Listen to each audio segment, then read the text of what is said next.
بسم الله الرحمن الرحيم والصلاة والسلام على أشرف المرسلين. Salam alaikum. Bonjour tout le monde.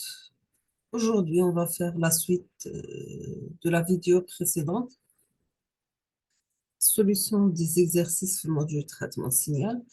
Toujours avec la transformée de Fourier. On a vu la fois passée, la vidéo précédente, pardon, comment calculer la transformée de Fourier d'une fonction recte simple de période égale à 1 d'amplitude égale à 1 et de centre égale à 0 qui est égal à sinus cardinal. La même chose, on a vu la transformée de Fourier d'un signal triangulaire d'amplitude égale à 1, la période égale à 1, centré toujours sur 0 qui est égal au sinus cardinal. Aujourd'hui, on va voir ensemble comment calculer la transformée de Fourier, mais cette fois-ci d'une fonction recte de t sur grand T. Donc, si on va tracer notre signal, si une fonction porte d'amplitude égale à 1, centrée 0, de période égale à grand T, dans ce cas, on aura notre signal défini entre moins t sur 2 et t sur 2. Pour la transformée de Fourier, nous avons toujours la transformée de Fourier d'un signal x de t, qui est égal à l'intégrale entre moins l'infini à plus l'infini de notre signal x de t par exponentielle moins g oméga t dt. Dans notre cas, nous avons un signal qui est défini entre moins t sur 2 et plus t sur 2, d'amplitude égale à 1, donc on aura tout simplement l'intégrale entre moins t sur 2 à t sur 2 d'exponentielle moins g oméga t dt. L'intégrale de exponentielle moins g oméga t, c'est moins 1 sur g oméga, multiplié par exponentielle moins g oméga t entre moins t sur 2 et t sur 2. On va remplacer t par t sur 2 et on va remplacer t par moins t sur 2. Donc, on aura c'est moins 1 sur g oméga par exponentielle moins g oméga t sur 2 plus, plus exponentielle plus g oméga t sur 2.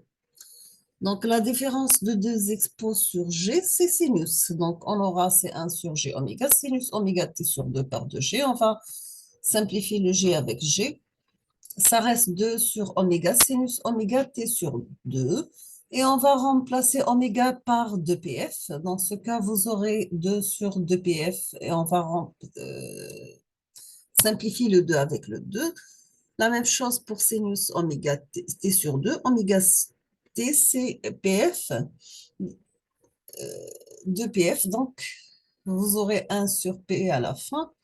1 sur pf sinus pft, donc est égal à 1 t sur pft. On va multiplier et diviser par la période pour avoir sinus pft sur pft.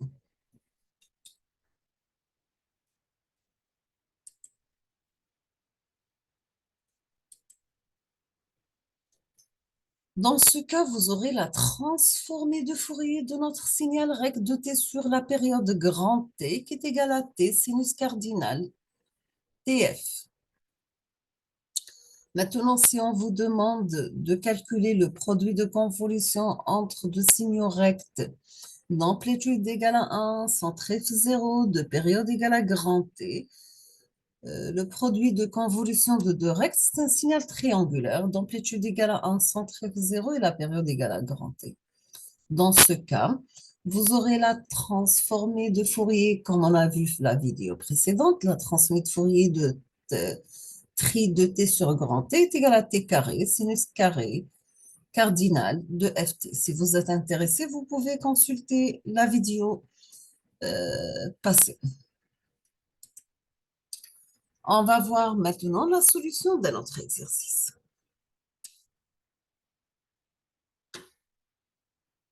On vous demande de calculer l'énergie et la puissance. Sachant dans cet exercice, on vous demande de calculer l'énergie-puissance d'un rapport cyclique. C'est quoi le rapport cyclique? C'est le rapport de la durée de l'état O sur la période. Donc, si on va calculer l'énergie par définition, l'énergie totale, c'est l'intégrale entre 0 et t de x de t au carré dt. Donc, vous aurez de 0, notre période égale à t sur 2, de x de t égale à 5t. Donc, vous aurez 5t au carré, c'est 25t entre 0 et t sur 2. Dans ce cas, vous aurez 25 par la période grand T divisé par 2. Donc, 25 sur 2, c'est 12,5 par la période. Si on pose notre période t égale à 1, dans ce cas, vous aurez l'énergie égale à 1,10, pardon.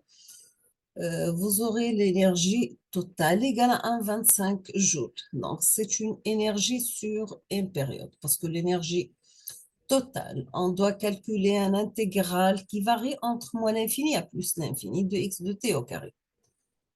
Dans ce cas, vous aurez 25 par t entre moins l'infini plus l'infini. 25 par plus l'infini est égal à l'infini. On passe à la puissance. La formule de la puissance est égale à 1 sur la période grand T, un intégral entre 0 et t de x de t élevé au carré dt. Dans ce cas, vous aurez 1 sur t, l'intégrale entre 0 et t sur 2 de x au carré de t dt. Et on va remplacer t par t sur 2. Vous aurez 25 sur 2. 25 sur 2, c'est 12,5 watts. Quelle est la valeur efficace de la puissance? C'est bien, c'est la racine carrée de la puissance. Donc, la valeur efficace, c'est la racine carrée de la puissance. Donc, vous aurez x efficace égale tout simplement, c'est la racine de 12,5, pardon, qui est égale à 3,53 volts.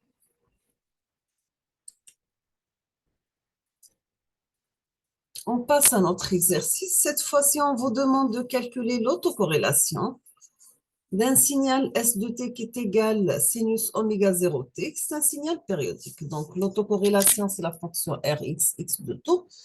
Par définition, c'est 1 sur la période grand T, un intégral entre 0 et t de x de t par x de t moins taux dt. On va remplacer x de t par sinus oméga 0t. Donc, vous aurez 1 sur t, l'intégrale entre 0 et t de sinus oméga 0t par sinus oméga 0 de t moins taux d taux. Nous avons une remarque que sinus a par sinus b égale à cosinus a moins b moins cosinus a plus b sur 2. Dans ce cas, vous aurez l'autocorrélation, c'est 1 sur 2t, l'intégrale entre 0 et 2, de cosinus oméga 0t moins oméga 0 de t moins taux dt, moins 1 sur 2t, un deuxième intégral parce que vous avez cosinus de a et moins b, et puis moins cosinus de a plus b. Donc, vous aurez cosinus oméga 0t plus oméga 0 de t moins taux d taux. On va faire les simplifications pour arriver à la fin. Ce premier intégral égale à cosinus oméga 0 sur 2. Pour le deuxième intégral, il faut utiliser une autre propriété parce que vous arrivez à la fin d'avoir un intégral de cosinus de oméga 0t moins oméga 0 taux. Vous devez utiliser la propriété qui dit cosinus de a moins b, c'est sinus a sinus b moins cosinus a cosinus b. Donc, on va remplacer dans les bornes d'intégrale. Donc, vous aurez moins 1 sur 2t, un intégral entre 0 et t de sinus de oméga 0t par sinus oméga 0 taux dt, pardon, plus 1 sur 2t, l'intégrale entre 0 et la période grand t, cosinus de oméga 0t par cosinus oméga 0 taux dt. Après simplification, vous arrivez à la valeur 0. Dans ce cas, ça reste tout simplement la première partie de l'intégrale. Vous aurez la fonction d'autocorrélation, x auto, parce que si vous trouvez le mot autocorrélation, c'est-à-dire le signal avec lui-même. Si vous trouvez intercorrélation, c'est-à-dire le signal, vous avez deux signaux différents, par exemple x et y. Dans ce cas, vous aurez l'autocorrélation de x est égal à cosinus oméga 0 par taux divisé par 2. On va terminer avec ce dernier exercice. Vous avez un signal f de t qui est égal à E0 par l'échelon. Toujours, c'est on multiplie un signal par l'échelon pour le rendre causal, c'est-à-dire il est défini seulement dans la partie positive. Dans ce cas, vous aurez f de t qui est égal à E0 par l'échelon E de t. F de t, elle va prendre la valeur E0 si vous avez t positive. et elle va prendre la valeur 0, c'est pour t négative. Maintenant, c'est pour calculer le produit de convolution de f avec f. Vous devez calculer un intégral entre moins l'infini à plus l'infini de f de taux par f de t moins taux de taux. On va remplacer f de taux par e0 et de taux, et f de t moins taux par e0 et de t moins taux des taux. Dans le premier intervalle pour t négatif, nous n'avons pas de chevauchement entre les deux signaux, c'est-à-dire vous aurez, il prend la valeur e0 au carré t pour t positif et 0 pour t négatif. Et pour t supérieur à 0, vous aurez un recouvrement entre 0 et t. Dans ce cas, vous devez calculer votre intégrale jusqu'à arriver à e0 au carré par t, sachant que u de taux égale à 1 et u de t moins taux égale à 1, toujours pour t positif. Nous sommes arrivés à la fin de cette vidéo et cette série d'exercices de révision. Je vous remercie infiniment pour votre attention. Comme toujours, n'hésitez pas si vous avez des questions et à la prochaine vidéo. Inch'Allah. Merci beaucoup.